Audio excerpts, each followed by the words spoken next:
this episode of Rich and Wibo present the Local Artist Show. Today's guest is a musician and disc jockey. You can currently hear him every week on radio station WAPJ, rocking the airwaves from 9 to 11 p.m. on Friday Night Mayhem. Please welcome the one, the only, Mr. Sal Barbieri to the show. Yay. Sal, how are you? Sal, I'm doing really well. How about you? Yeah, I am doing great. Well, if I had the hair, I would, swing it around, but that's why on my show I always say hair is optional. Yeah, it is. Yeah, I got mine on. You see it, right? Yeah. This is the toupee. So, okay. Sal, you and I go way back. You and Yes. I first started. We're going to get into the whole history, but I was a disc jockey at one time too, and you and I both worked at 1240 WWCO, your hometown favorite. You remember that? Oh yeah. But before that, I didn't realize when I was doing my research on you that you and I have a very similar background. For me, in my teenage years, I was a singer in a band. And I loved playing music. I was playing all the local clubs in the area, and I realized I can't make any money playing music. Maybe I can make some money talking about music. So I went to Connecticut School of Broadcasting, made about 15 to 16 demo tapes, became an intern, and then finally got the job at WWCO where I met you. So what's your story with radio? So kind of funny. It's almost the same story. Of course, I am still playing music though, and not that I'm making a ton of money, but it pays for the gas to get there. Having fun. But yeah, it honestly, it just didn't seem like things were going very well. Playing in bands, doing things. So I did the same thing. Like, you know what? I love music, so I actually love radio, and I always thought about getting into it. So I went to the Connecticut School of Broadcasting as well, and graduated. And same thing. I made a ton of and the demo tapes. So you got to understand, we're talking back then when they were like reel to reel. Oh yeah. All right. And you had to you literally had to find the spot, and then and you got to cut it, slice it, So not like today. No, nothing digital back then. We had the blue tape we had to put on, and then you hear the boom, boom, the bump where the cut was made. So like a mouse. Yeah, mouse. So then obviously then I landed. I think WWCO was the first one I landed, and there I was just pretty much like a board tech. But as Rich, we also did some fill-ins for like weekends and stuff like that. And I actually loved that job. It was great. I was hired to run cassette tape for a Christian show on Sunday. And I believe it was called The Christian Voice in Wilkett.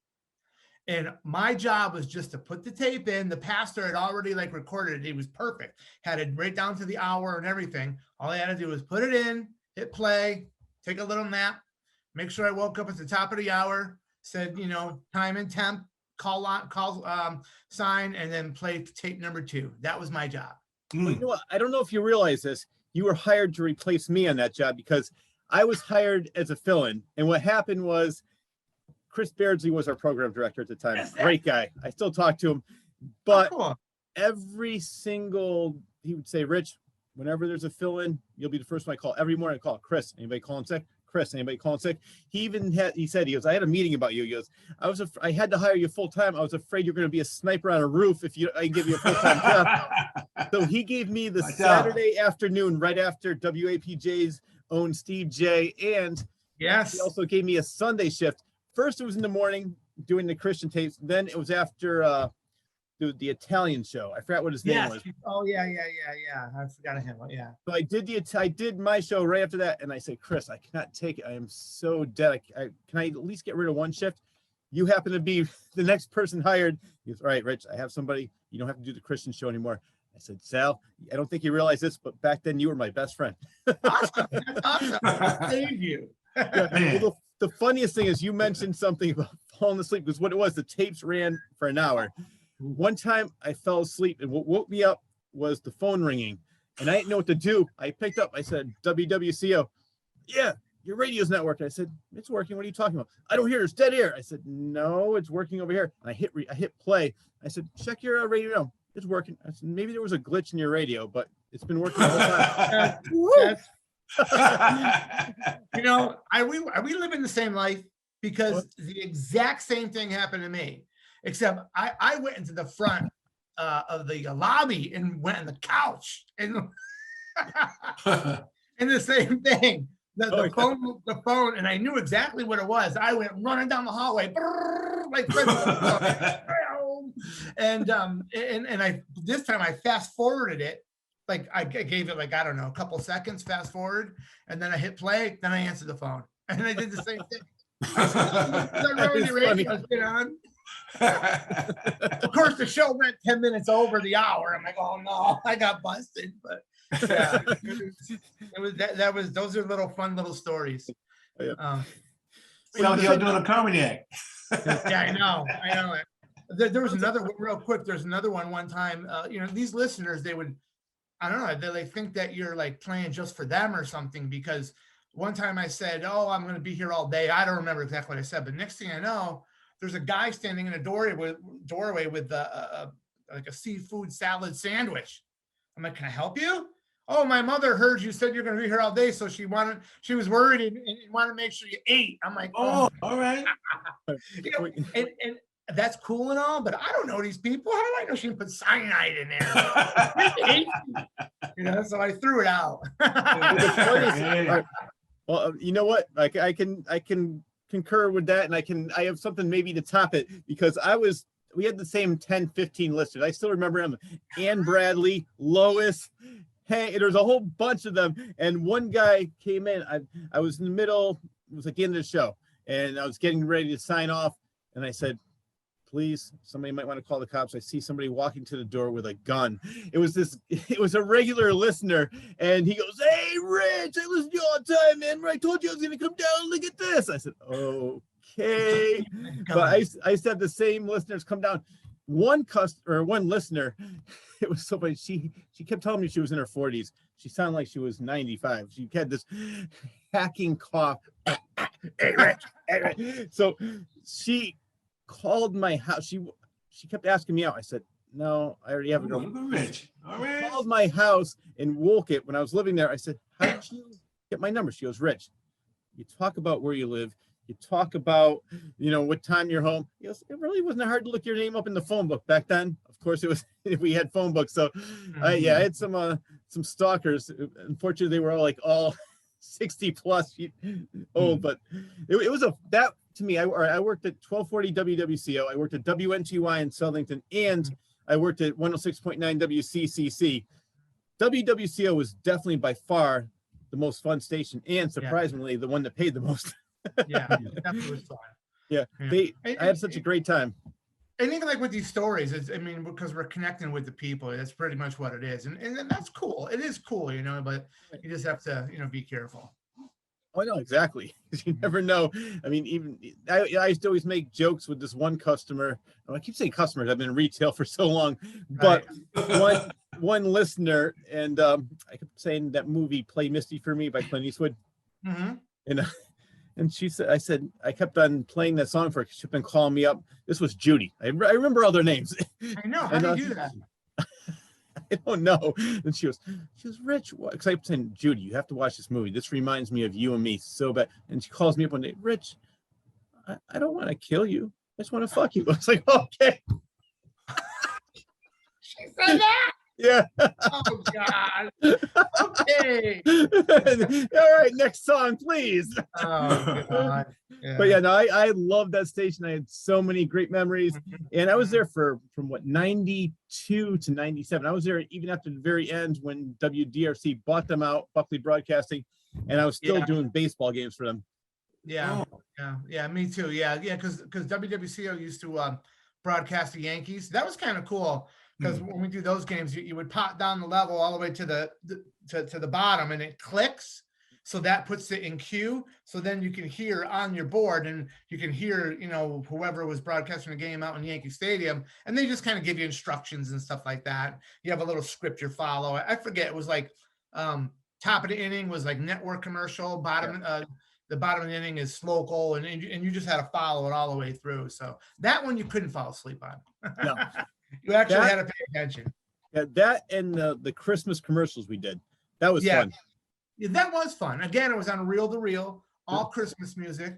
And then I think it was Again, I can't remember. You would probably remember. But bottom of it, or maybe I think it was quarter after the hour. You got to you're listening to the Sounds of Christmas, brought to you by Burdette Cleaners, 1288 Thomason Avenue in Waterbury. Oh yeah. Like that, you know what I mean? And then the bottom of the hour, brought to you by Ginkgo. We'll be up next with more Christmas music on your hometown favorite, 1240 WWCO. Please give me a call. My first year there, I actually spent almost the whole entire Christmas there. It was like, and I was just dating my wife at the time, and we had just moved in, so it's like our first Christmas together, and I'm at the radio station the whole entire time. I worked from 6 o'clock until 2 a.m. on Christmas Eve. For some reason, I had no more sponsors to read after midnight because the station went off the air at midnight, you know, and so, but one of the salesmen says, hey, stay for a couple more hours for midnight mass. I'm like, whatever. So I stayed till 2. Then I went back to be back on the air for 6 a.m. Wow. You know, I should have just slept there, you know? And then after that, I was finally enjoying Christmas, but now it's like, you know, it's noon. But yeah, you know, but it was cool. The following year worked out perfect because my normal shift, I used to run the board for like Dr. Joy Brown, G. Gordon Liddy, stuff like that. Yeah. And it was Tuesday, I believe, from like 10 to 2. So Christmas Eve fell on a Tuesday. So I was able to just do the Christmas Eve from 10 to 2. And then my next shift wasn't until like Christmas evening, like at 6 to midnight. Usually at my house anyways, we're all done doing our Christmas stuff by, 4 o'clock. You know, either everybody's tired or tanked. Yeah. You get us Italians together, you're like, woo! Yeah. Little vino, little boni, you know what I mean? And they're drinking. I want to party with you. Yeah. Party right after this interview. Come on. Yeah. So, yeah, that was cool. I remember Tom Coffey. Wasn't he like one of the owners, a big dude? Yeah. Tom Coffey was one of the owners, and there was a guy named Rob. I can't remember his last name. Actually, his father owned the station, but he was in there acting as owner. But yeah, Tom Coffey was the big guy. Actually, he was probably the nicest one there because he's the one that I remember. Do you remember Mike Davino? Yes. He's not. There was even in these little stations like that, there was so much competition and backstabbing because I know a lot about movies, and Hoyt's was one of our sponsors. So when I worked the mornings, I used to work 10 to 2 Monday to Friday. And Tom would come in and he goes, Rich, what's this movie about? He'd write the commercials. He goes, Rich, what's this movie about? He goes, you know these movies, they didn't even come out yet. So he goes, do you just want to do the commercial? And then Mike Davino got all mad. He goes, I want to do the commercial. I've been here longer for you. And he went behind Tom's back. It was just, it was a mess. It's like, really, this is, you're so worried about Hoyts. And, but I really have no bad memories about that station. And I think you remember, like, for a while too, and they gave you so much freedom. Like, I used to turn mine into more of like a talk show. Like, I would ask a question and then have all the 10, 15 listeners call in. And a couple times you actually called in on my show too, like pretending you were somebody else. Yeah. So I loved it. And the FM station, what's funny? I want to talk about this because when I got into radio, it was probably about this. It was the same time as you. 91 is when I went to CSB.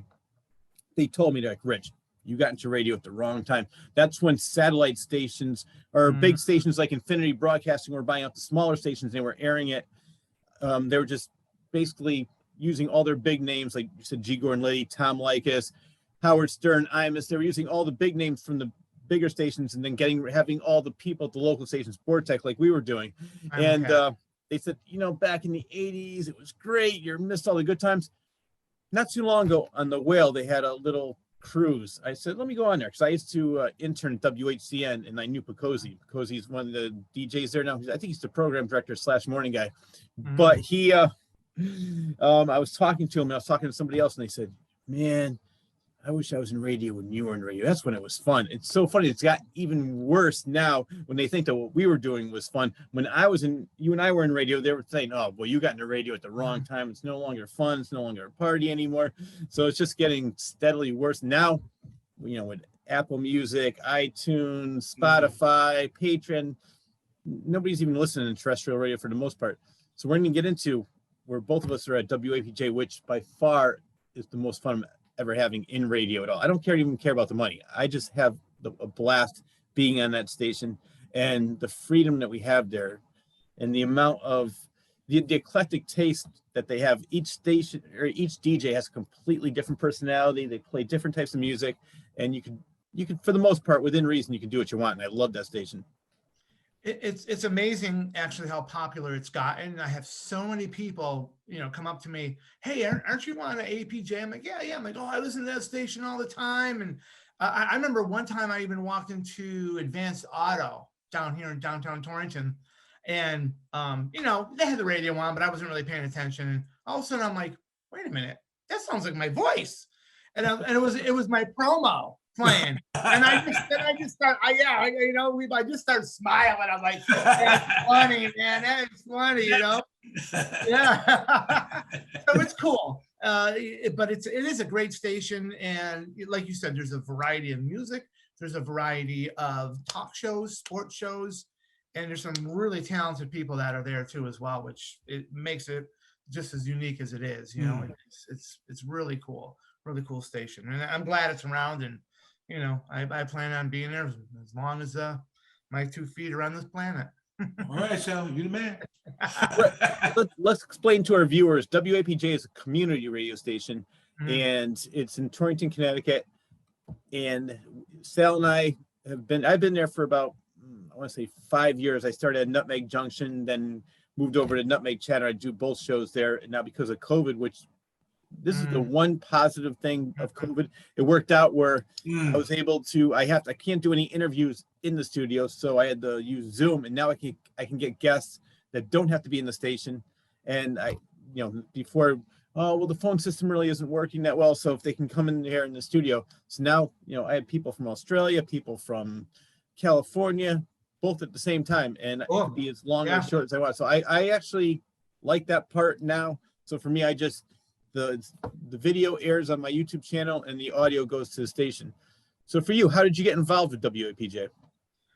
Wow. So it goes back years and years. So, well, actually, at the same time, I was still trying to get into the radio, into the broadcasting business, actually. So after WWCO was bought out by Buckley, obviously we all lost our jobs. The guy there's like, oh, I got your demo and blah, blah, blah. Yeah, he's like, in other words, I'm never going to call you again, which pretty much happened, which is fine. But then let's see. So my friend Gerard Morzella, he used to work at the Yukon branch here in Torrington. He was the maintenance guy. Wibo, Gerard, don't you? Oh yeah, no, Gerard. Yeah. So he got me. So he told me about the radio station because it was back at University Drive when APJ first started. So, and I think Dave Sweet was the station manager back then. Yeah, Dave Sweet, yeah, he was. Yeah. And I did. I think it was called Sal's Music Mix. I think I called the show, and it was on Friday mornings. And we had, and I'm talking old. We had the old dial board. We didn't have the slide. I mean, it was like little dials, and all I looked at was a wall where there was no window like we have now, which I love, by the way. And so I started there, and I was there for a few years, and then I think APJ was kind of going off the air. I think that at one time, didn't it shut down for a little bit, if I remember right? I'm not sure about the history of it because I started later. I started when it was on Water Street, or where it still resides. I think it went down for a while, but then it went to the Nutmeg Conservatory, I think, downstairs in the basement, and they opened back up. But I didn't go back there then. I stayed out for a while, and it was after that. Then life just happened, right? I mean, you start working, your career starts moving. Then next thing you're having kids, and then you're coaching baseball. You know what I mean? And next thing you know, you're an old man back at APJ. I worked in windows down Nutmeg, Missouri territory. That's where I started. Then I went on Water Street. I was doing local artist. Yep.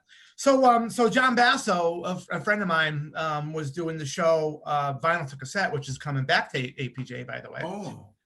He's coming back Tuesdays. He's doing Tuesdays. So I was talking to him like, I'd really love to get back in the radio again. It's been a long time. And, he just told me, he got me hooked up with John, and, went to that little orientation that they had. And,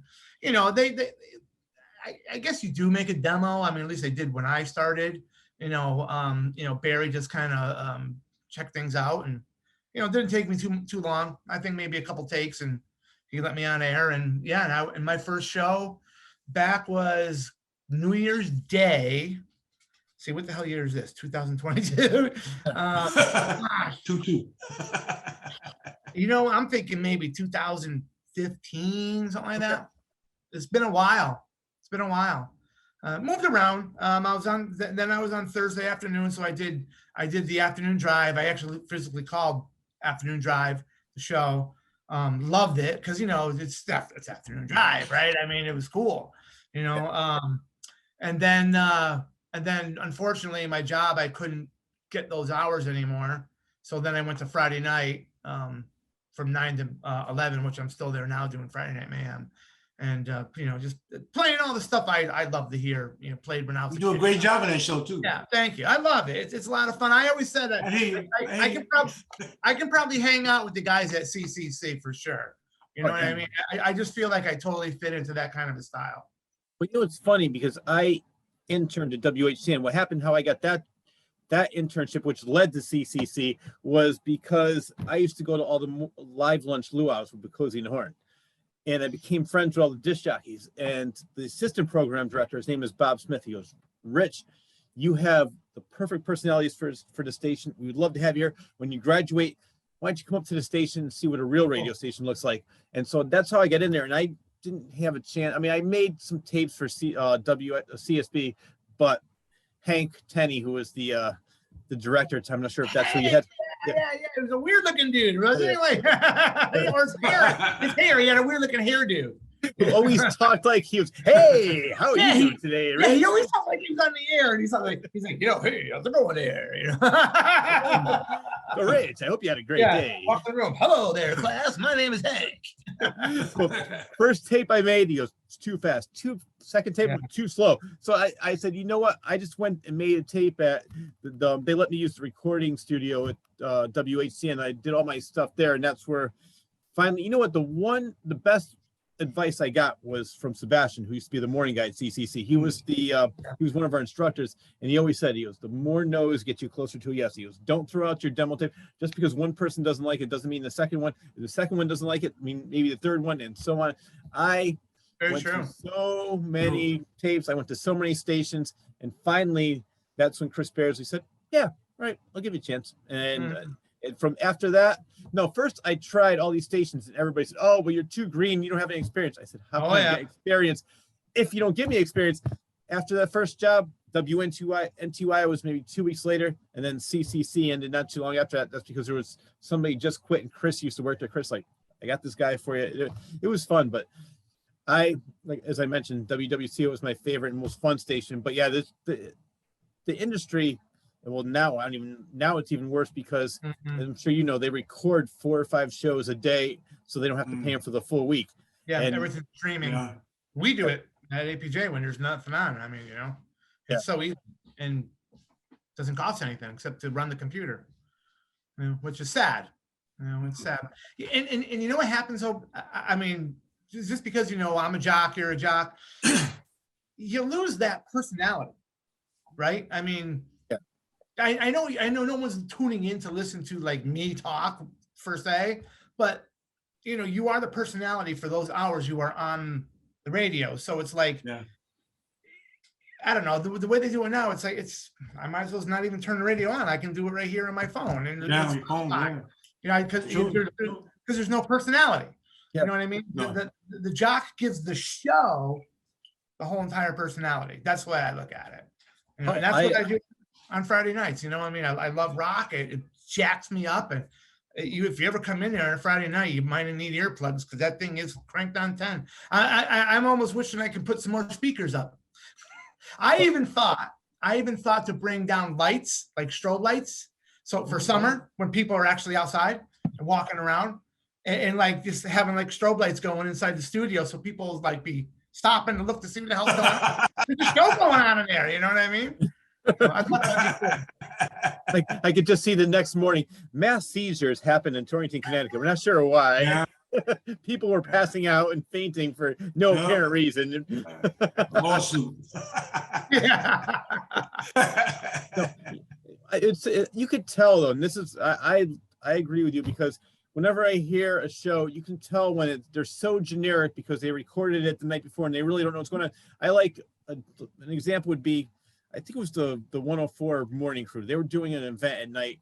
My girlfriend went, and the next day I said, let me listen to it, see what they talk about. And you could tell that they were up so late, they didn't feel like going in that early in the morning. So they recorded the night before and they're, oh yeah, it was a great event, and this and that. And nothing that personalized the event, no stories from the night before because they recorded it before the event even happened. And you could tell. I mean, maybe most people who aren't in radio don't really pay attention and don't know, but when I'm listening to the radio, and I love the live jocks.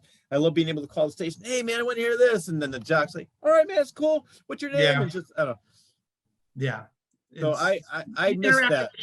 You're in or after the show. Yeah. You don't get that a lot these days. And the listeners feel like they're part of the show too. Yeah. And that's, but no, what I like about your show is, I mean, I watch your videos on Facebook and everything, because they always said too, is like, you don't have to be funny. Just have fun and it'll translate through the speakers. And I could tell you're having a blast playing some Motley Crue, AC/DC. I'm like drumming. They'll be jamming, boy. And I'm watching that. I'm like, I don't know why, but all of a sudden I wanted to go see a concert. Yeah, really? That's cool. Yeah. Oh, It gets me pumped up. So that's the idea. That's awesome. You know, it's fun. And I am exactly, that's my personality. And, you know, I don't fake it. It's just me. You know, Don't change. Keep it. No, I'm not going to. No, that's you. Original. Music's inside me, and I don't know. It's like I feel like it's like in my blood. You know, it's like it just jacks me up. It's like when I listen to music, it's like, how can you just not want to like go just jump up and go crazy? I know. I completely, unless I'm nuts. You probably are a little bit, but that's why we like you. You fit right in with me and Wibo. Yeah. Well, I mentioned that I started off by interning at WHCN. Did you ever intern at any of the bigger radio stations? I did. I interned at KISS 95.7 for a little while. Oh, okay. Yeah. That was really cool, but it also was a turnoff. So I was going for board tech for Rick D's Top 40. Oh. Yeah, it was Rick D's Top 40 on Sunday morning. So they just need somebody to run the board. Well, that's syndicated show, of course. You know, so same deal. You know, probably 10 after or whatever, you played locals, whatever. So I remember Jeremy Savage was the program manager, I believe. And this is what turned me off. So here I am. I'm all suited up. I got tie on, looking good. Got there right on time. I'm waiting. And I'm like, I went to the reception. I'm like, Jeremy, I have an appointment with Jeremy today, right? He goes, oh yeah, no, he'll be here. I'm like, okay. I mean, I'm talking, this is like a half hour. It was an hour. And he finally comes in and goes, oh, I'm so sorry. He goes, it was such a beautiful day. When I was going by the Farmington River, I had to throw my line in the water and go fishing. And I'm like, okay. That's a strike one for me and for you. You know what I mean? Yeah, I know. And so then we did the interview, and it was great. I had a great time talking with him. He was cool. You know, we're talking about WWCO and how I do some on air, and he's telling me, he goes, what? He'll never get on the air here. And I'm like, I bet somebody said that. Yeah. Well, I said, I bet somebody said that to you one day too, and you're on the air. You know what I mean? How can you say something like that? But so anyways, the interview was great. And then he goes, well, I don't really like to hire people I don't know. I'm like, okay. Wow. So they gave me the internship. And basically all I did was like, I was the poster boy walking around all the little remotes they did. You know what I mean? Like, but it was cool because like I met Lisa Loeb. I actually met Meatloaf. Passed away, by the way. Yeah. R.I.P. Somebody else I think I met, I can't remember. You know what I mean? So like we'd be like at the mall or at the record store, and Lisa Loeb and I, we had a moment. I know. Yeah. She looked at me.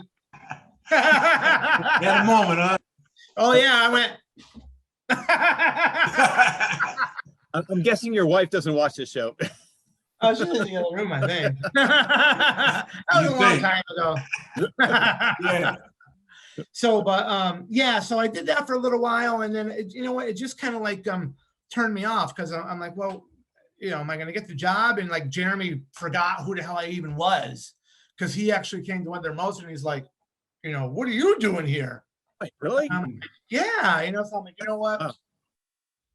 Unfortunately, I thought it would have been cool. You know what I mean? That's a pretty big station, and Yeah. you know, running the board for a bit. That's when I figured I started meeting people, and who knows what happened down the road. But man, never went anywhere.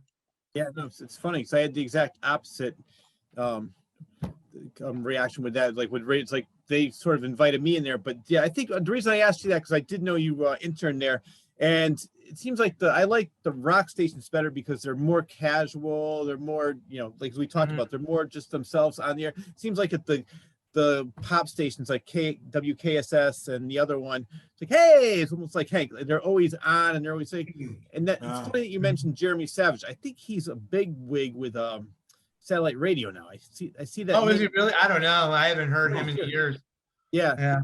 I saw that name and I said, wait a minute, it said formerly of KISS. And I said, okay, I don't know what he does, but I thought I saw his name as a big wig for either Sirius or the other one. And I know they merged, but yeah. So how long were you an intern there? Oh, I think I did that for a couple months. Yeah. A couple months, yeah. And then that's what I said, you know what, you know, and I'm working a third shift job at the time too. So it's like these people, like literally, I never knew when they needed me, they would just call, but they seemed like they called all the time. So here I am sleeping, you know, because I got to work that night. Of course I go, I get up, you know, I'm all driving, doing wherever I had to go, you know.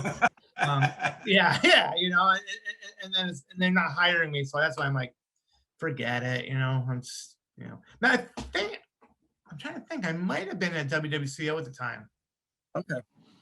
Yeah, because I interned for over a year, but I just actually like doing it because I at that time I was really young and I was able to quit my job, which I wasn't able to do for too long, but I interned with Litch, the legendary little guy, for a while. But then he is such a stickler. His intern before him, he messed up the board, and Litch is such a perfectionist. He goes, oh, I don't want anybody messing up my board. So luckily the other DJ saw what was going on, and Todd Squad did the 7 to midnight shift. He goes, Rich, come work with me. I'll make sure you do it. So he let me run the board and do some things. But it was funny because the assistant program director, who now I think is the voice of Saigon, he's really big with voiceovers. He was really good back then. His name is Bob Smith. He goes, Rich, he goes, one of these times, he was just joking around, but half serious. He goes, when Litch goes to the bathroom, lock the door, turn on the mic, and have yourself a party. He kept encouraging me. So I didn't know like what they really want me, but they're basically trying to encourage me, like, just, I wanted you to say something that you're not having, he's not giving you a chance to do anything. I wanted you to work with somebody else. And that's like eventually when I went with Todd's, when I learned so much more. And that's what led me to the other stations. But yeah, I don't know.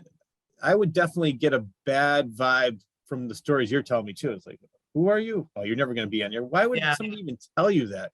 Yeah. I definitely, I prefer the rock stations myself. And, you know, if I was ever to get a job at, I mean, it would only be obviously just for a part-time hobby thing, but it would definitely be a rock station. I don't think I can do, I mean, unless they're going to pay me big bucks, and I can. I know. Yeah, I might make an exception. Yeah, I can calm down. Watch. Welcome to Pillow Talk. Yeah. And here we go. Yeah. Like Rich, we did that. You can turn it on as quickly as you can turn it off. I like that. Yeah, exactly. So let's get into the music then, because as we talked about, you're huge. You started playing music how long ago? Wow, you know, I think it's now been 35. Let's see. Holy cow. Yeah, about 35, almost 40 years. Wow. So what kind, I mean, I started mentioned when I was 18, so yeah.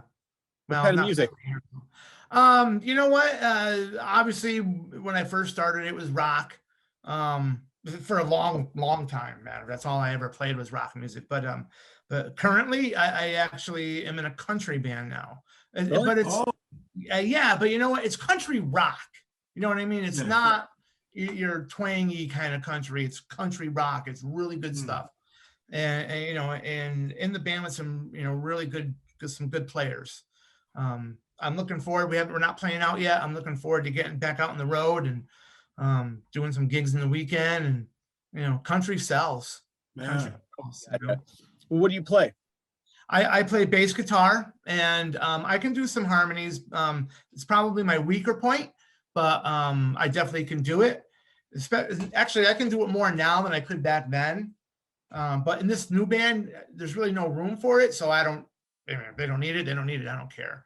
I'm having fun just, because it's a lot easier just to go around with the bass, start, got my cowboy hat on, and, I dressed the part. You're going to be a cover band. I always said that if you're going to be a cover band, you got to at least look like the cover band. We're country. I want to look country. I'm not going to go there looking like Nikki Sixx, that'd be cool. But I say that with a little tongue in cheek because I kind of want to get more, I still want to stay country, but I want to look more metalish country. Yeah. You know what I mean? I'm looking for the look. I haven't found it yet. But once I find it, I think that's what I'm going to go with. And it's fun. It's almost like I'm dressing up for Halloween. And I can go out there and just pretend I'm a rock star. Yeah, you're a great bass player, man. I see you playing, man. Oh, man, you can play that bass, man. Watch out, that. And again, it's just, I feel the music. I always said that music is emotions that you hear. If you think about that, it's totally true, and, so I wear my emotions on my sleeve. So when I play the music, I just throw it right at you, and again, I like any song I'm playing, it's a slow song, a love song, a hard rock song. I feel it, and I act and play. Just, I don't know. Again, it's from your heart. Yeah, that's it. Yeah, and when I'm really in the zone, there's no way in hell I can screw up. You know what I mean? I'll hit every single note without even thinking about it. What it's when I think about them. Oh shoot. Yeah. What are some of the clubs that you played at in your earlier years? So, gosh, we played in the one band I was in. It was really popular, called All In. We've played. Geez, let me think about this now. One of my favorites was called Tyrannins down in Stamford. Okay. That was I forget the street. There's a whole bunch of bars. I think Bon Jovi owns a bar across the street actually from this place. But this is one of those bars where it's like you don't have to bring people; they're just there. And there sometimes when we would play, there'd be a line out the door. Wow. Oh yeah, that was cool. There's Tyrannins. I'm trying to think locally. Boy, we play a lot in Waterbury. I can't remember the name of these places. They're putting my memory to the test, and I'm failing. Well, the reason I asked, I was wondering if you played some of the clubs that I played at. I used to play the Brick and Wood in New Haven. I did the Anthrax in Norwalk. There's some places in Brantford. I think Baby J's was the name of the club. So I don't know. Those were more metal clubs, and the band I was in was more on the metal side. Oh yeah. So this wasn't metal. It was a rock band, but we were like a dance rock band. We played everything from like Bill Haley and the Comets to Metallica. That was our set list. So we can, be for everybody. We played I played this party down at the beach, and it was a bunch of old people. All right. Now I say old people, they're my age now, right? But back then they were old, right? Get off my lawn, you kids. Yeah. And I'm like, no way these old people are gonna dance. Oh my God, was I wrong?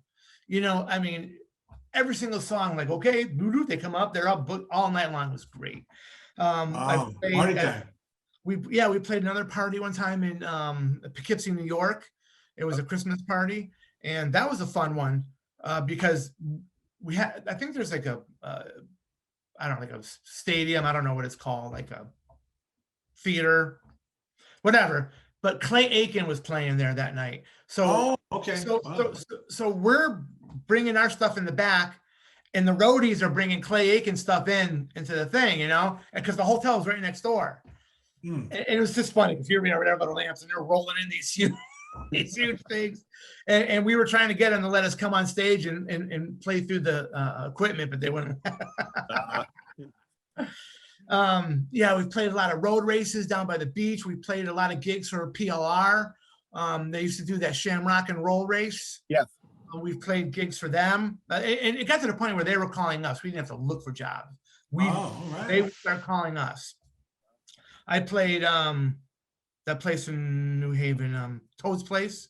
Totally. Down there, yep, and the upstairs in the big stage. Oh, okay. Main That stage. was cool. Yeah, that was cool. That was cool. We did weddings in Boston. That guy, weddings. You want to be a cover band? Be a wedding band. Yeah. I mean, I don't know how popular they are now. Maybe they're not as popular as they used to be, but Yeah. you know, because everybody's just going DJ. But wow, if you can get to a good popular wedding band, it's big money. Hey, Sal, you play with Jeff Shea too, right? Oh yeah, You yeah. play- Jeff Shea, Jeff Shea. I seen y'all play. Yeah.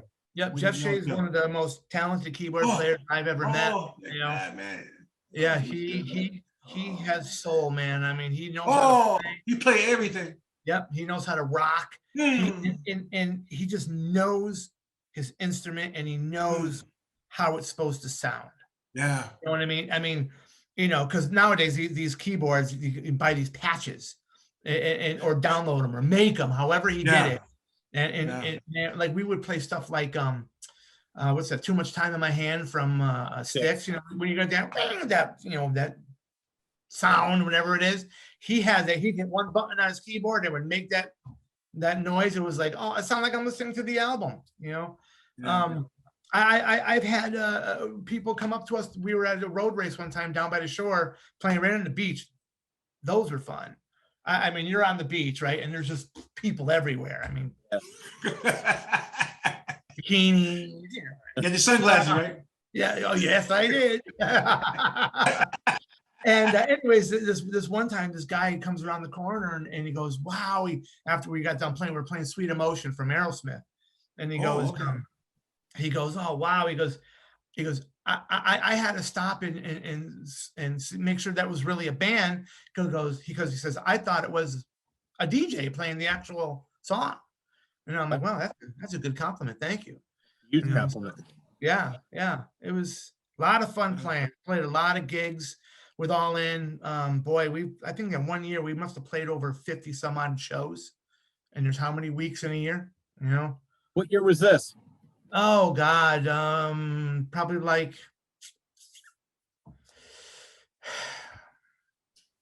I want to say In the 90s. 10 years ago.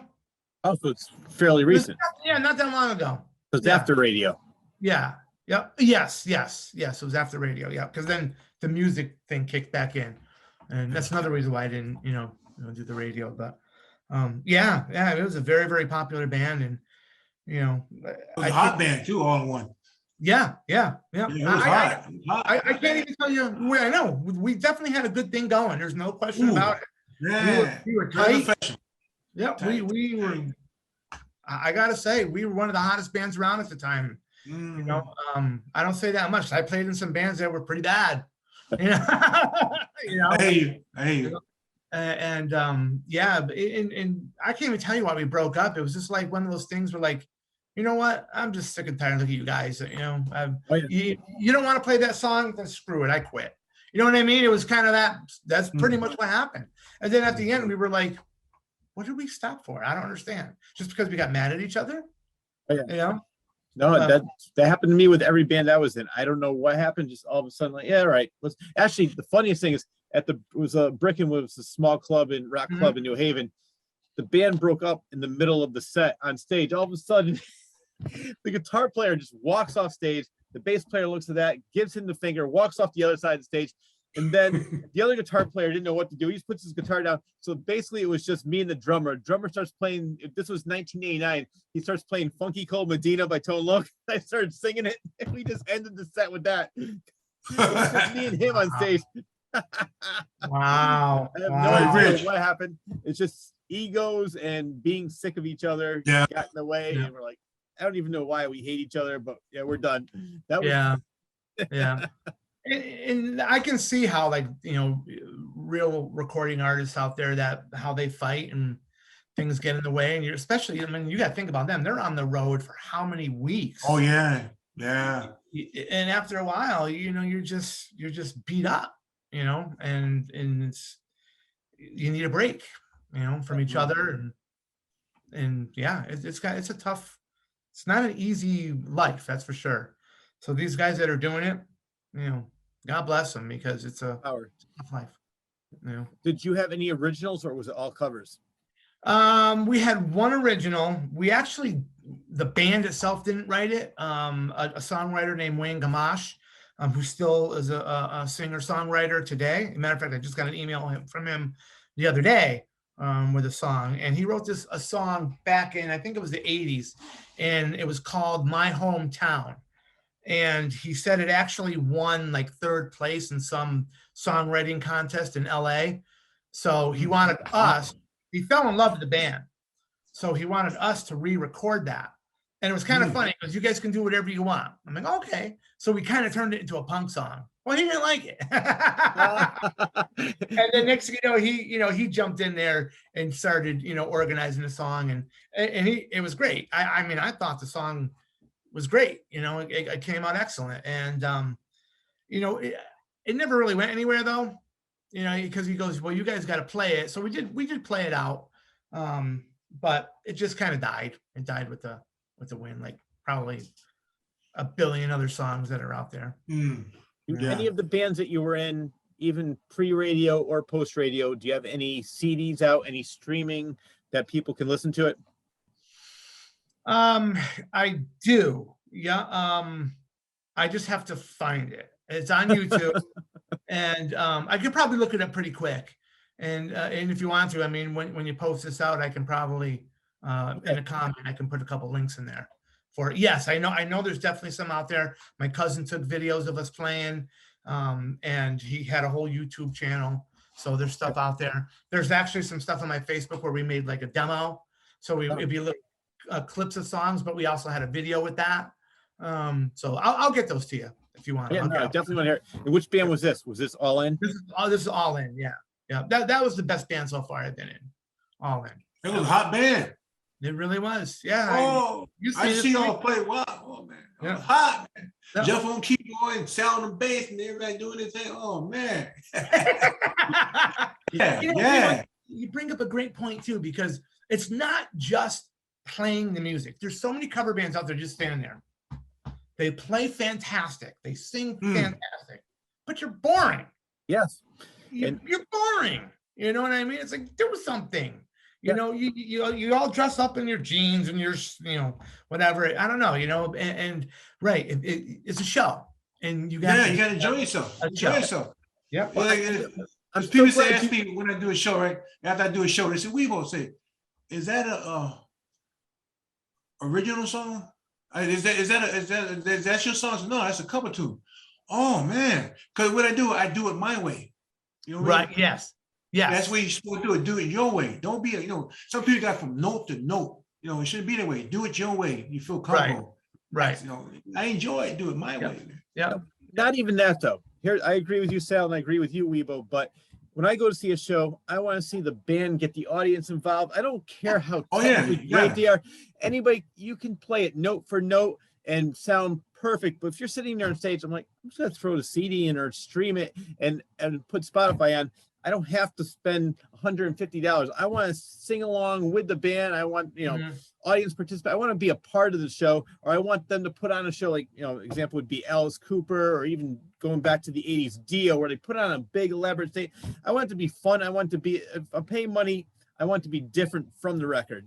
And I agree with you. I want it to be fun. And so many bands I know, you said, say the same thing. Well, I want everybody to know how good we are. We already know how good you are. That's why we're here. So just let's have some fun. I'd rather have somebody make a mistake and have fun instead of sitting there worried about every single note, looking at their guitar, not even looking at the audience, not even acting like the audience is there.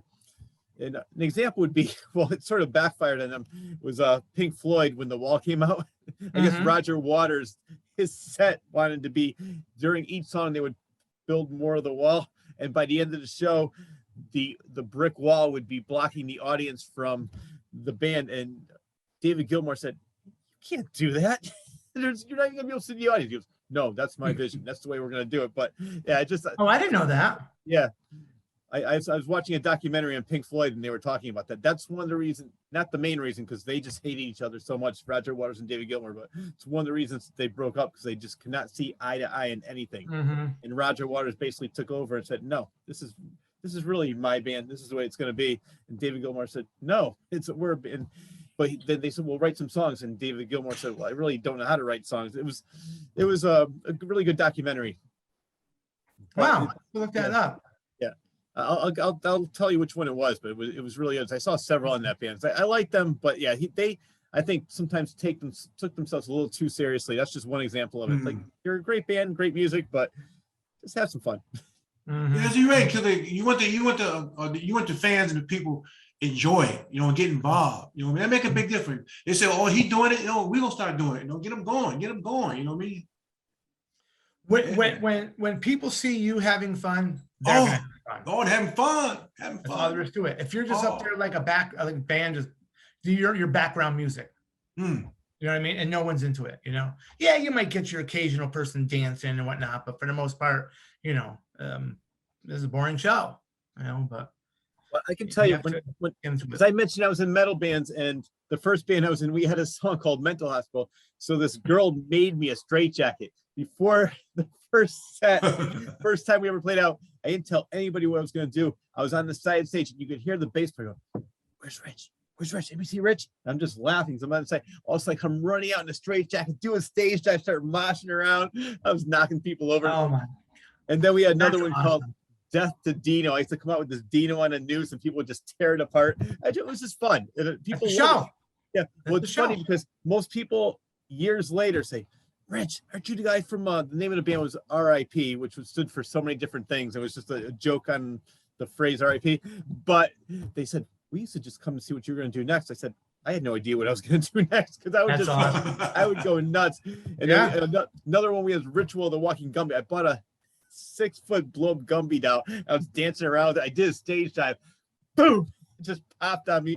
But it was just fun. And And a couple of the band members like, oh, come on, nobody's gonna take us seriously. I'm like, really? Who cares? And it's funny, the things that people still remember to this day are things I just mentioned. Oh, I remember you with the straight jacket. I remember you with the Gumby. Nobody remembers the song. Nobody remembers what else happened. But yeah, Rich in the straight jacket. And a great example is, I know you love this band, is Motley Crue. Technically, they're not the best band, but when they're on stage, Tommy Lee is, between Neil Peart and Tommy Lee, I'll go with Neil Peart any day as a drummer. But stage show wise, he's over there twirling drumsticks, rotating on the ceiling, and he's just getting everybody into it. Showtime. He's definitely a great showman. Yeah. Were you there the show where he fell on New Haven Coliseum? You know what? That's one I missed. My friend Brian was there. But yeah, I missed that one. I remember he come home telling me that he had fallen, had a concussion and whatnot. And, I hear interviews with Tommy talking about that too. Oh, really? It was kind of funny. He goofed up. He said he was in Hartford, Connecticut. Like, no, you were in New Haven. Yeah, definitely. Yeah, he couldn't even remember. But yeah, he said, he goes, I remember swinging from his set, and then next thing you know, he's in an ambulance. And he's like, oh no, I got to finish the show. They're like, no, you're not. I was at that show. I remember it so clearly because the girl I went with, she was so late. We finally got in there. They played 2 songs. All of a sudden, it was time for his drum solo. He's twirling, drum sets going around. They goes, all right, New Haven, Connecticut, thank you and good night. He went to grab the rope, and he just boom. Wow. I thought it was part of the show. I said, wow, that looked real. Next thing you know, the lights go off. Vince Neil comes out. Sorry, Tommy's being rushed to the hospital. Everybody, when we play Lake Compounds or next time we're in the area, we'll let you go to that show, which they never did. But yeah, I thought it was part of the show first, where I did not. But it was, he hit that ground really hard. Wow. Well, yeah, he's pretty high up. Yeah. Pretty high up. Yeah. But yeah, no, that you're right though. They've never been musically, no number one hits. But it was the show. It was the image all the time. Here's a band. I don't know. It's probably gonna come in backwards, but nope, I can see it. Son of a Milkman. It's mirrored. Tesla. Yeah. Well, Brian Wheat is the bass player at Tesla. Okay. And he wrote this book about, I don't know, maybe 6-7 months ago. And it's very, very interesting, the things he's saying in here about, number one, his life, but number two, like just getting to where they got. You know, he goes, we'd be opening up for all these bands like Def Leppard, and nobody knew who the hell Tesla was because they never got the airplay, they didn't get the publicity, they didn't get all that stuff. Now they got it. I mean, you know, they're still not the big band like Def Leppard, but they're definitely a little bit more popular than they were. But Brian Wheat in the book, he even mentioned, he goes, you know, he goes, we never really were like a band like Motley Crue or, you know, Poison putting on that big show like that. He goes, we just did it through our music. And you know what? That one band definitely did, in my opinion. I mean, their music just rocked, you know. So there are bands out there that can do it, and they're one of them. But you know, Brian's funny when he talks about nobody knowing him. He goes, I used to go out in the crowd after, you know, before the show and hang out with everybody, and nobody knew who he was. I love it. Yeah, isn't that cool? He like went incognito, and everyone's like probably partying with him, and next thing you know, he's on stage playing bass. Blame right in. I saw them open up for I saw them open up for David Lee Roth on the Yes. Eat 'em and Smile tour. Yes. He talked about that. He said, was it them? They opened up for somebody else first, and it was okay. He goes, but it was nothing like opening up for David Lee. It was a huge party.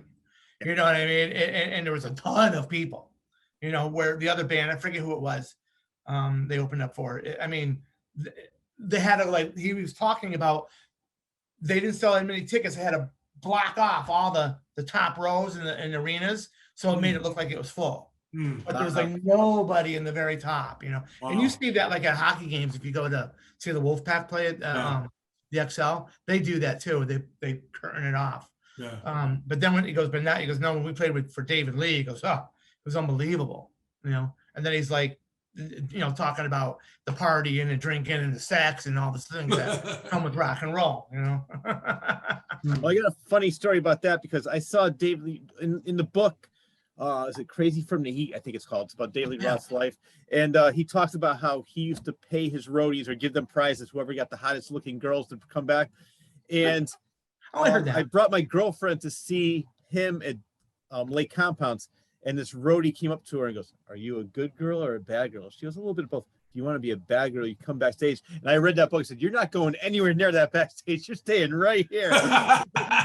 Wow. Yeah. I read that book. I know exactly what you're going to be. That'd be great to meet him. Like, no, win. You're not meeting him. Yeah. You're going to meet him for 2 seconds, and then I'm not going to see you for a little while. Yeah, exactly. Yeah. He's going to jump. Yeah, watch out. You know, that was such a great band. You had Billy Sheehan, was one of the best bass players. Steve Vai, Greg Bissonette, such a great band. Unfortunately, they didn't do more. I met Billy Sheehan. I was talking to him about that band, and it was funny because, you know, we started off with Yngwie Malmsteen in yes, Alcatraz, I think it was, right? The band? Yeah, the name of the band with Yngwie and Billy Sheehan. I think it was Alcatraz. I know. So. Okay, but either way, when I was asking him, because he said Yngwie gets a lot of shit because everybody says he's a egotistical prima donna. He goes, he's just a perfectionist. I said, well, what about David Lee Roth? He goes, he has his good days and his bad days. I said, well, is he a jerk? He has his good days and his bad days. And that was his nice way of saying that he did not like working for him. He said basically he and Steve Vai ran the band.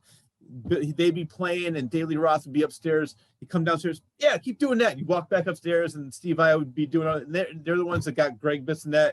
And they're like, yeah, let's try this. And he said Dave was really not a part of it. He just like, yeah, come on, let's party.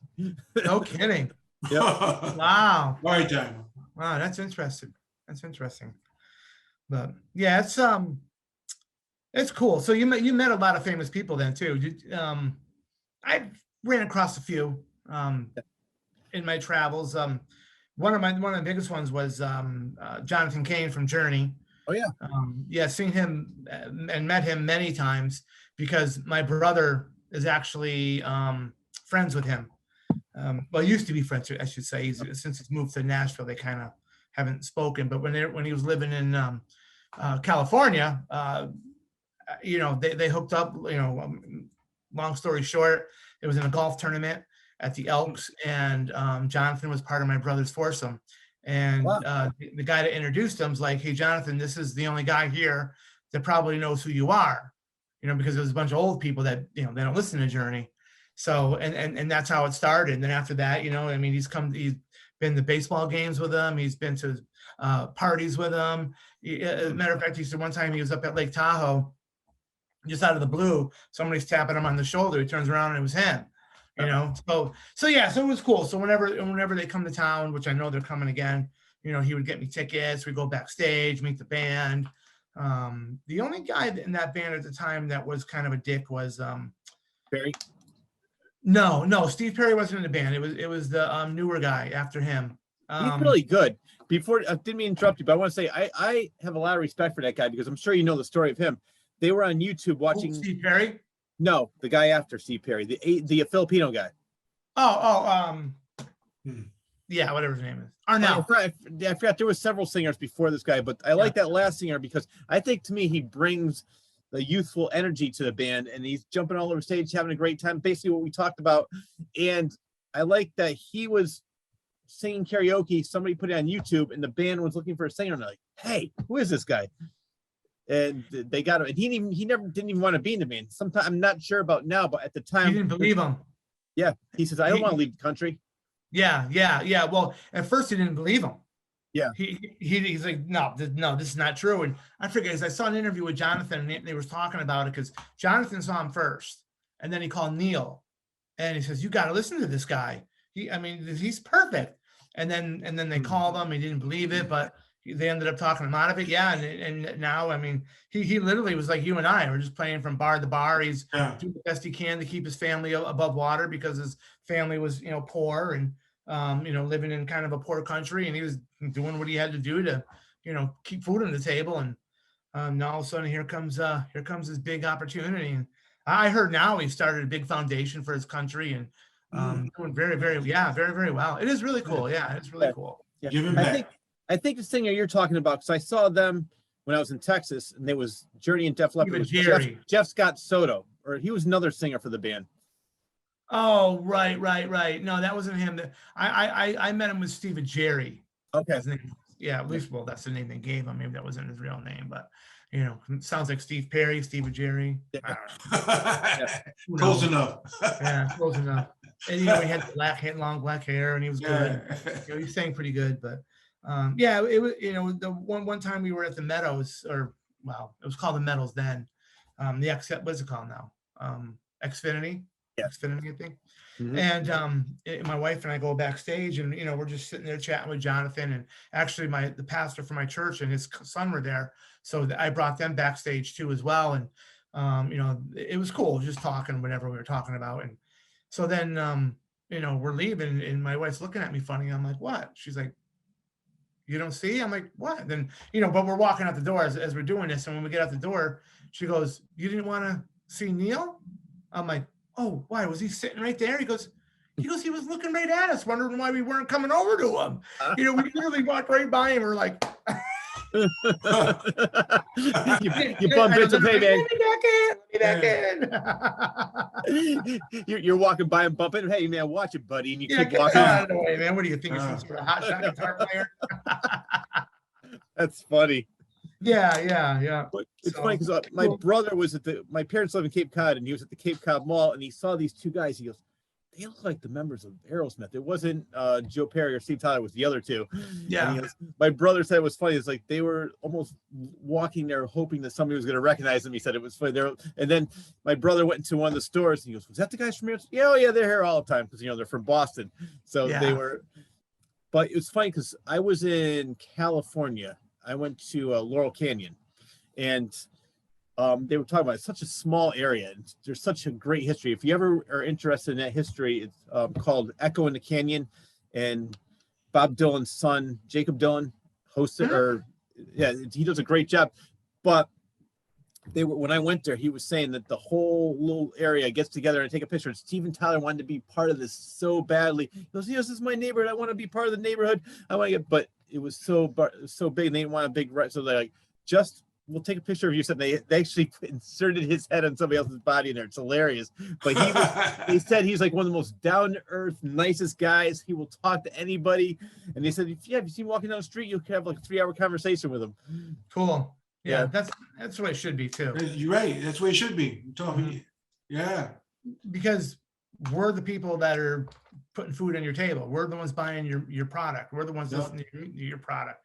You know, and to not come out and do a meet and greet with your fans, that's just, I mean, unless you're sick or you're busy. I mean, I can understand that, but the drummer, I can't remember, it was like Dean Castriavani or something like that. Yeah. That was drumming for Journey at the time, and he just wouldn't come out. Tom Petty was like that too. I've been backstage a few times for Tom shows, and never, ever, ever, ever met the band, especially Tom, or what was the other guy, Mike? Oh God, it's late. I can't. My mind's undead. The only two I really know are Jonathan Kane, Neil Sean, and Steve Perry. That's like the only 3 names from the Journey that I like. Journey, yeah. But No, I was talking about Tom Petty and the Heartbreakers. oh, Tom Petty. Sorry, yeah, I don't know. Yeah. I never knew his band. Mike I Campbell, him. Mike Campbell's the guitar player.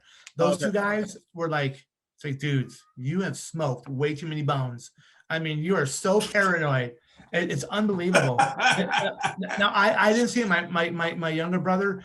I think it was him. Yeah, my younger brother was at one of the shows out in California, and him and his son were like walking down the hallway, and Mike Campbell was coming down on the other side.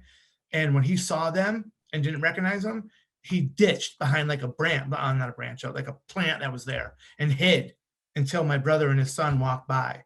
You know, it's like, Yeah. You want to know who was like that for me? My friend loved Red Hot Chili Peppers in the 1991 in that time period. So he was, hey, you want to go? Back then concerts were $15. I'm like, yeah, I'll go. So we went to Coliseum, Civic Center, Meadows, New Hampshire, and basically we saw him on how many, because he loved seeing him. I said, yeah, I don't care. I'm not doing anything. I'll go. And one time I turned around, I saw Chad. Hey, Chad, the drummer. He goes, every time I turn around, I see your ugly face. Get away! Like he was laughing, he was joking around. And Anthony, the Percenti, I think his name is the guitar player, the red-haired guy. He was really nice. The 2 that would never talk to anybody, the 2 that would go on the bus immediately were Anthony Kiedis and Fleet. They wouldn't even look at you, they wouldn't even talk to anybody. But the other 2 guys were great. They would sit there talking to their fans for hours at a time. Yeah, Cool. I appreciate that. Yeah, that's really cool. They forget about paying them. The fans is paying them. Mm-hmm. And one more example is when I was interning at WHCN, it was 1992, Metallica. They had Inside the Stage. You could be inside the stage. And since I was an intern, I got all the best tickets because they didn't pay me. So I got a ticket inside the stage, and we were supposed to meet the band. Oh, the band said they can't meet anybody. So inside the stage, you can see James Hetfield looking around because nobody was moshing. All of a sudden, another intern from the station was standing right next to me. Also, he just looks at him, spits right on him. I was like, this guy's a jerk. And he was Really? Yeah. And if you ever watched that this is around the time that documentary came out about Metallica. And if you see how they were back then, yeah, they might have changed now, but back then they were the biggest jerks. Wow. And used to see us, they spit on my friend. They were just mad because nobody was in there moshing. We're just watching the show. It's just, yeah. Yeah, Lars Ulrich looks like kind of a jerk to me. I always thought he was a jerk. You know, just his actions and the way he talks, and he's kind of tell. But I mean, I don't know the guy, but yeah. So if he's watching, don't be texting me or anything. Well, you know what, Lars, text me because I want you on my show. Yeah. Love Arnie show. Watch out, Sal. We're all over the place now, Sal. Sounds good. Well, even if you don't like them musically, I think one of the nicest bands, I never met them personally, but I've seen so many documentaries on them, is Rush. These guys have been friends for years. I mean, they grew up together. They were going to the same grade school together, and they're still the best of friends. And Neil does not like to talk to anybody, but if you listen to why he does it, he just says, I can never imagine wanting to meet, Keith Moon, my idol. I can never want to. He goes, I just feel so uncomfortable around people. Mm-hmm. But Geddy Lee and Alex Lifeson are just love meeting everybody. They talk to everybody, which I wish. I mean, I've seen them several times. I never got that close to the band, or never had. I don't know. You probably have to pay a little bit extra. And if I knew that back then, I probably would have, because I would love to have met them. But if you watch their documentaries, I always say Metallica needs to be strapped down and watch this. This is what a real band acts like. There's no ego. There's no attitudes. They're just having fun, and they've been doing it for, I don't know, they did 40 years, I think, before they retired. Yeah. And even when Neil, I didn't realize this, when Neil, his wife died, and his daughter died, or his wife left him, his daughter died, whatever happened, he took off on a motorcycle ride for 5 years. And and even Alex said, he goes, I didn't know what I was going to do.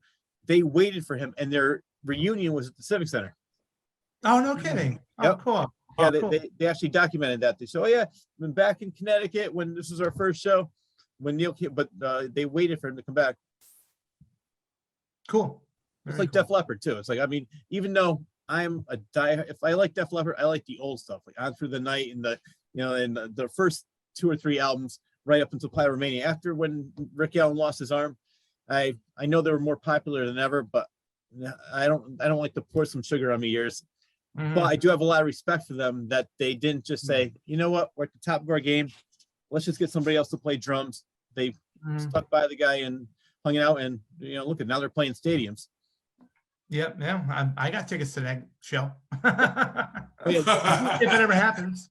Yeah. Well, let's talk about that, because there's an interesting story I heard about that. It's Def Leppard, Poison, Joan Jett, and who's the other one? Motley Crue. Motley. So yeah. So I guess Nikki Sixx asked Dave Lee Roth originally to be a part of that tour. Dave Lee Roth says, I do not open up for bands that I influenced. Oh, God. He refused to be a part of that show. Because he probably wanted to be the headlining or something like that, right? Yeah. There's a lot of people around like that. Yeah. You know the story about the Sam and Dave tour, I'm sure. Did you see that tour of Sammy Hagar and David Lee Roth? No. All right. They had a Sam and Dave tour. And what happened was they were going to co-headline. So David would open up one night, and then Sammy would headline. The next time, Sammy would open up. Every time David Lee Roth had to open up for Sammy Hagar, the tour bus broke down. Got caught in traffic. He would never get there on time, so you never would have to open up. And Gary Sharon said, I would love to be a part of this tour. And David Lee Roth said, if he's part of the show, I am not going to sing. I don't care. I don't want this guy in the tour. It's just, I don't know why he has to be like that. Wow. Yeah. And Sammy's cool, man. Oh, yes. He is one cool rocking dude. Yep, that's Red Rocker. Hang out with for sure, man. he does a show on Access TV called Road Trip with Sammy Hagar. Yeah. And he interviews a lot of great artists, and they jam. It's really cool. You should look it up. Really cool. I'm going to, because as you said, I always like Sammy, even before Van Halen, when the song Red, and of course, I Can't Drive 55. There's Only One Way to Rock. I love those songs. Heavy metal Sammy. Yeah, definitely. But it's funny because I love that he brought this up. He said that everybody thinks that I'm the one that made Van Halen pop. He goes, listen to 1984. Listen to I'll Wait. Listen to Drop Dead. Listen to Jump. He goes, I'm not the one that brought keyboards into Van Halen. It was all Eddie that wanted to do that. He goes, I didn't bring down Van Halen, which is funny because, again, that was the most popular they ever were. But you get the diehards, like I love the David Lee Roth years, which I am a fan of both. I think that they both have their own value. It's completely different bands. And it's funny because I was at the tour at the New Haven Coliseum. They called it Live from New Haven, Connecticut. They filmed it Live Without a Net. It was the 5150 tour. And they came out with the VHS tape. Oh, God. Really? Yep. So I saw them live several times, and I saw David Lee Roth solo. I never saw David Lee Roth with Van Halen, but the last time I saw David Lee Roth solo, it got so bad where people were walking out in droves, and he messed up in the middle of the song, You Really Got Me, which was, there's 4 words to it. Girl, you really got me now. So 6 words. He goes in the middle, he goes, all right, I messed up. Let's start over again. Really? It was just a horrible show. But then Sammy came out, he was rocking it, having fun, dancing, and that's why I love the fact that when Van Halen was on hiatus, Michael Anthony said, well, if they're not going to play, I'm going to play with you. And they go, make up your mind, either them, Sammy, or us. And he goes, gotta go. I'm so glad he did that. You gotta go. He made the right choice. Oh my God, yeah. Now Maverick, Sammy Hagar, and the Circle, they're coming. I think tickets go on sale tomorrow. Actually, Who's in that band? There's Sammy. There's Michael Anthony. There's Bonham, Jason Bonham, and I forget the guitar player's name. I think his last name is Johnson. Okay. Really good guitar player. And yeah, they rock. Sammy Hagar and the Circle. Check them out. They really rock. They got some good stuff.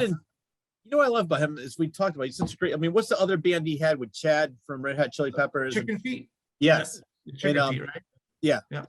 And it's such a, I mean, he just has all these great collaborations, and as you said, he does it for fun. He doesn't need the money. He's had the same thing. He goes, I actually took a pay cut when I joined Van Halen because now he had to split the money four ways. And back then it was just me. It was just one guy getting paid. Now I have to split it with three other guys. Because I took Van Halen because it was an iconic band. I thought it would be fun, and it was for a couple of years, but time to move on. Yep. That's why, you know what I felt bad for is Wolfie. He got thrown into that situation. I mean, I'm sure he had fun playing. Now he's in Mammoth, which was the original name of Van Halen. Did you ever listen to them? No. Yeah. I heard though. I've heard that they're okay. Yeah, it's very generic pop rock. It's okay. Yeah. Nothing that's memorable. Right. They're just basic.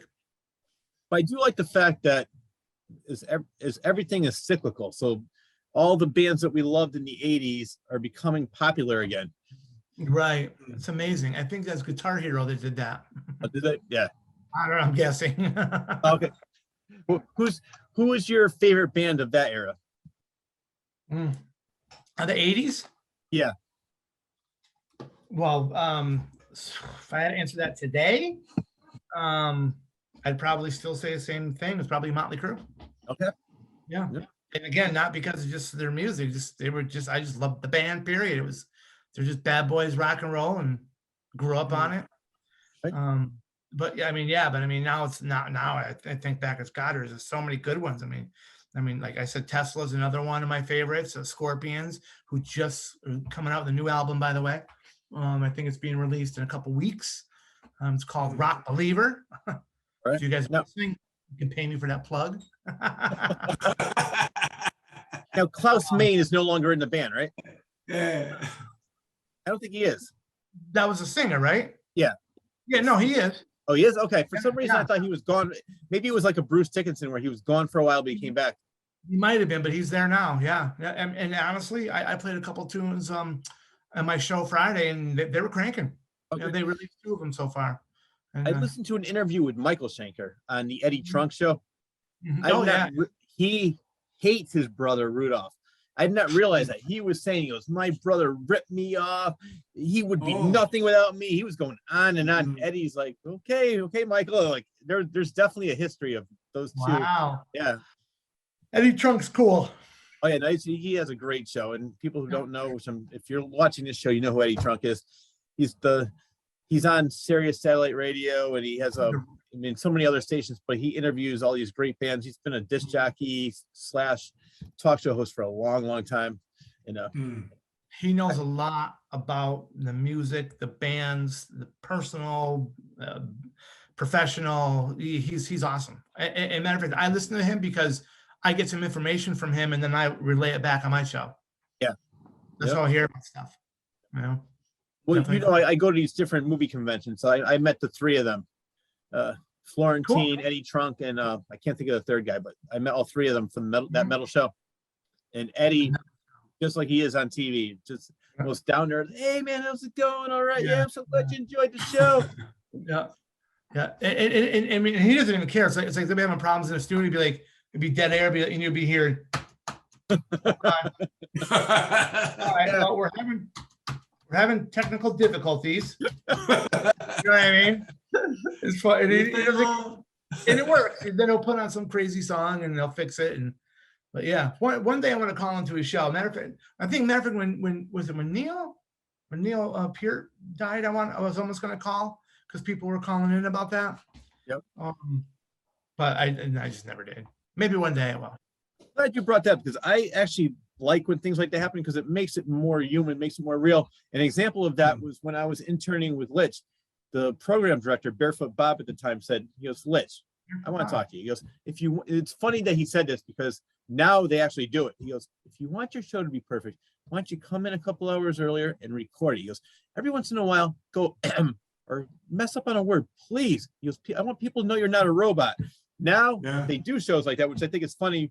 But yeah, he kept saying the same thing. He goes, like, just people don't care about perfection. They love when you make a mistake. And what you just said was funny. It's like you weren't putting any turn on. You're like, yeah, he's just like doing this. All right. We have it sort of brings a realism to it and behind the scenes that people like. And again, they feel like they're part of the show and it just makes them more interesting. Yeah, I goof up all the time. Then I just come up with an excuse. Well, especially on Friday night, I'd be like, oh, wait a minute. Oh man, I probably should have had that last shot, or something. It's fun. I remember when I first started doing radio, I didn't even realize I did that. I would mess up on the words live. I'd punch the console. And my father said, you might want to turn the mic off before you do that. But I realized the more I did it, nobody even knows you made a mistake. Second of all, nobody even cares. Just keep on going and act like it never happened. And it took me a little while to get to that point. But yeah, when I first started, I was trying to make everything perfect. And every time I would go home, listen to the tapes on the way home, my air check. And then after a while, like, why do I even care? Nobody even cared. Nobody's even going to remember it except for me. Right. Yep. And it's the same thing with the bands too. When when we're playing cover bands, you make a mistake and you're trying to perfect the song and nobody cares. Nobody cares. Well, it was funny because since I was in metal bands, it was easy for me as a singer. Every time I messed up on a word, I would just do a stage dive. Nobody would they'd have no idea what I was doing or singing, so it was great. I was posing. Well, I want to get back a little bit into DJing because I think it was post radio. I want you to tell me about Power One Music. What is that? So I started up a DJ company and I called it Power One Music, and it was getting once again starting to go out of control busy. I big DJ'd weddings, I DJ'd all you parties, stuff like that. Of course, back then there was CDs, so I had this big old box with 2 CD players, my amp, all that stuff, the microphone, and then you just play CD to CD, and then you just slide the thing over, left to right, whichever CD was going to play. I did that for a number of years and I was making it actually enough money where I probably should have started claiming it.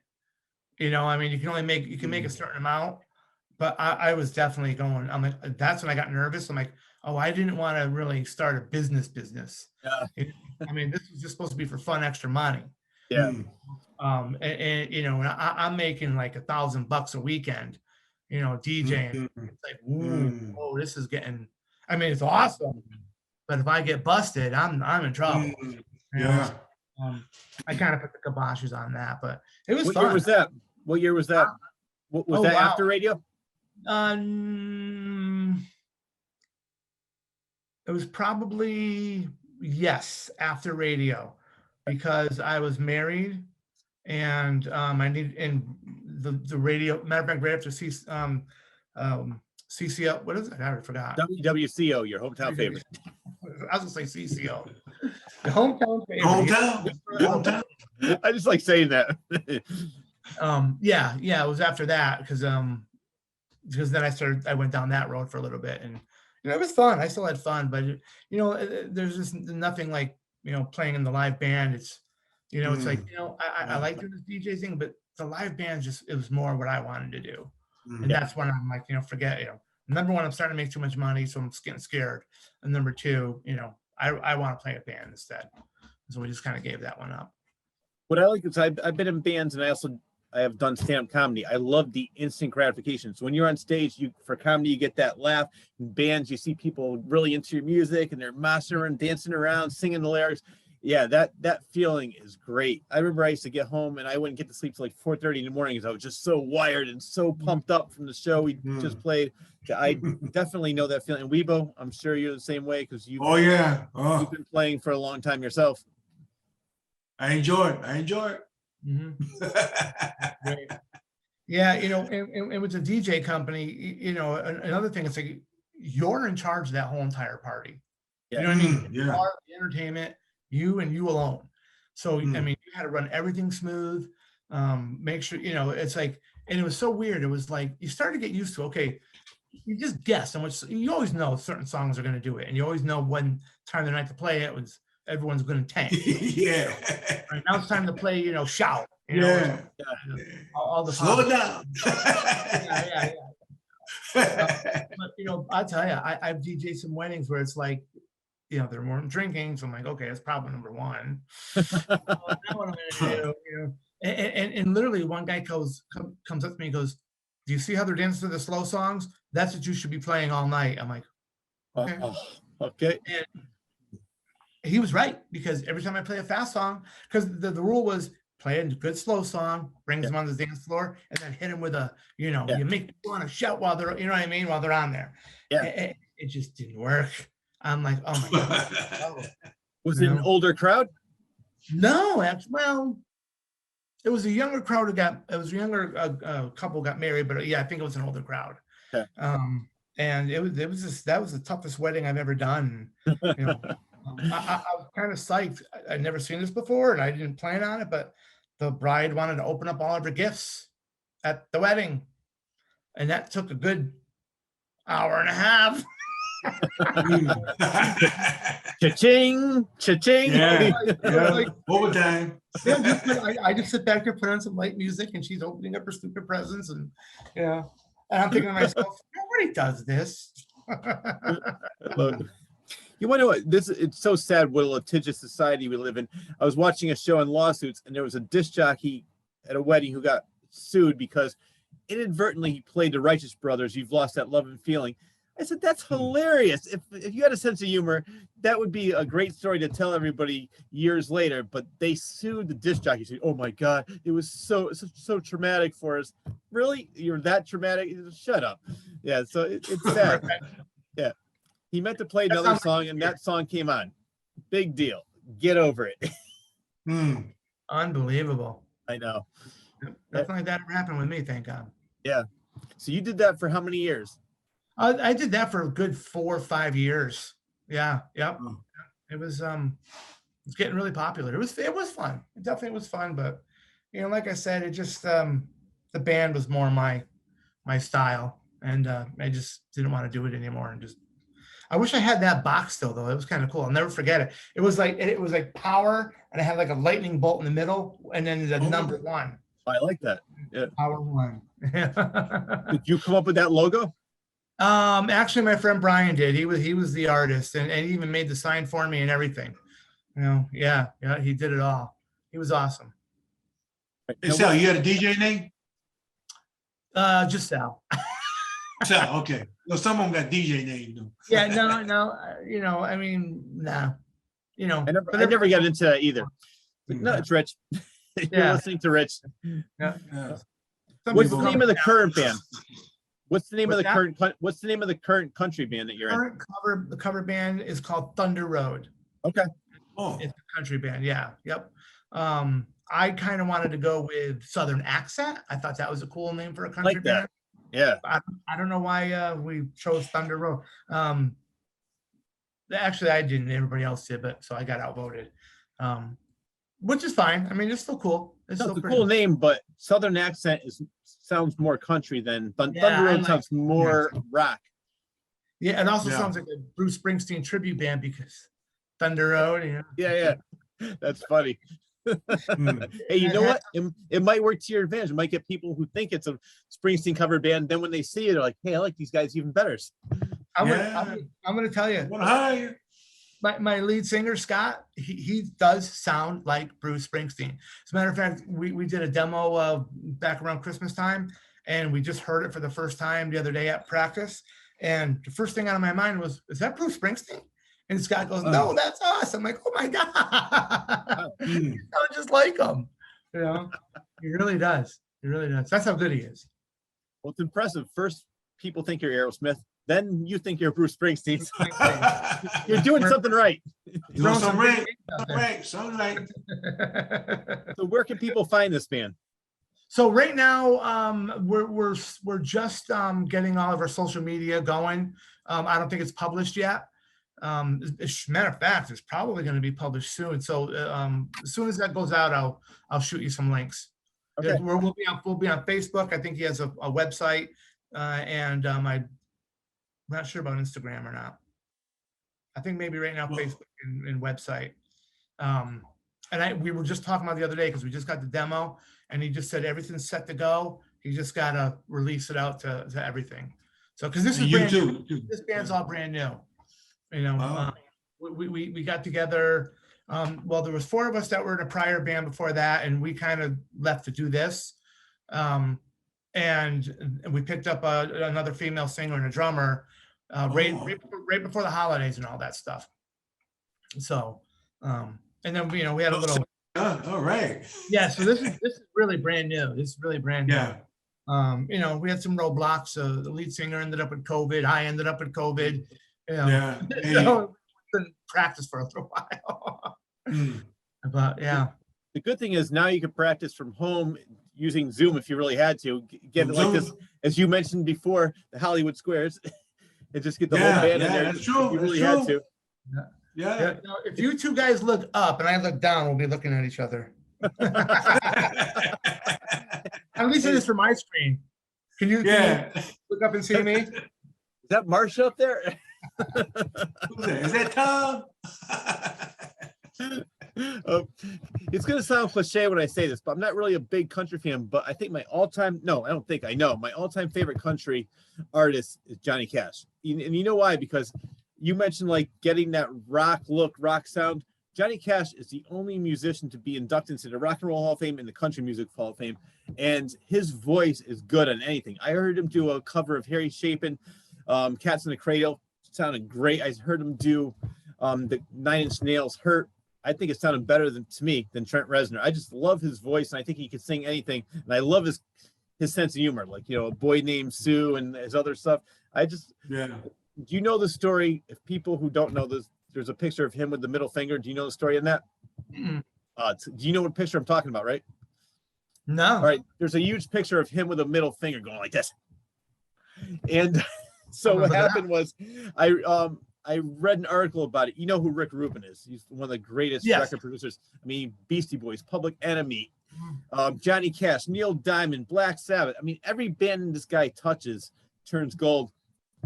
So one time he was producing, Johnny Cash was not really at the top of his game, and he was mad because the Country Music Hall of Fame they were ignoring him for so long. And so Rick Rubin, that's when he produced the album, and he had to do the Hurt song from 9 Inch Nails, and that got everybody's attention again. And he goes, look, now they're paying attention to me. They ignored me for all these years. So he had a picture when he was playing, he did a show at San Quentin, and he took that picture as a joke.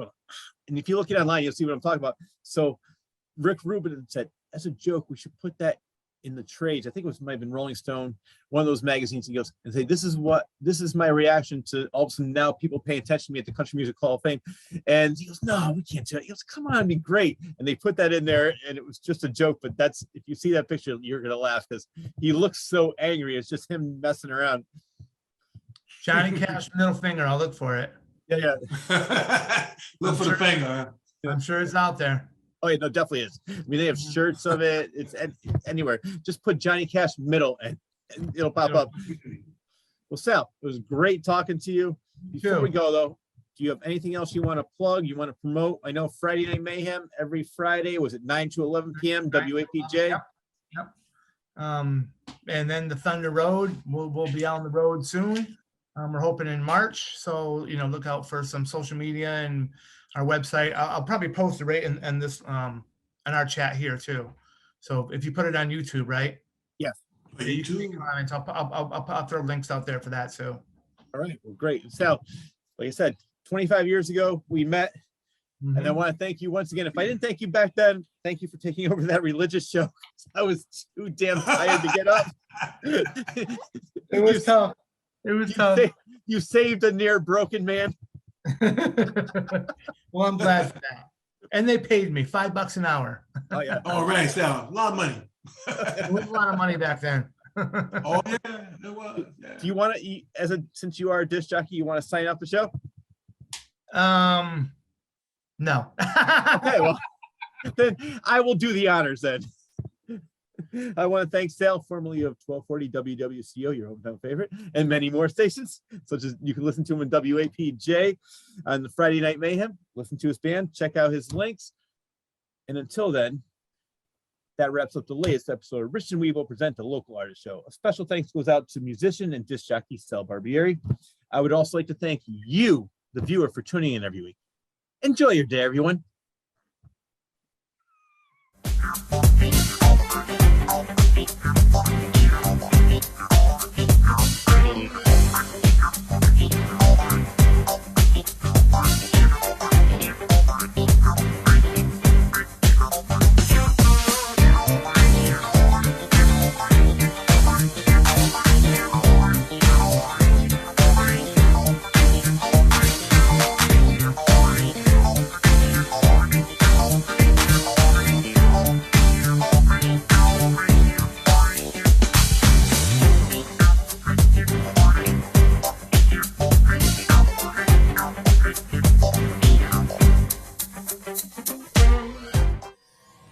From the frenetic mind of author Rich Sear.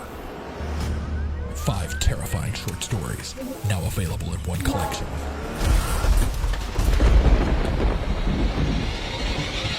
Confessions of a Frenetic Mind. 5 tales of blood-curdling terror, available on Amazon and Barnes & Noble.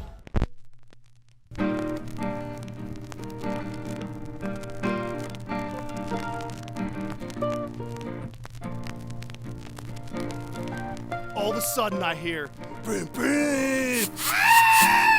What's a diaphragm again? Ha! We caught one. They're supposed to be weird. Oh, yeah, no. If you say so. I've always wanted to be in a movie. Waiting around for autumn, waiting around for autumn.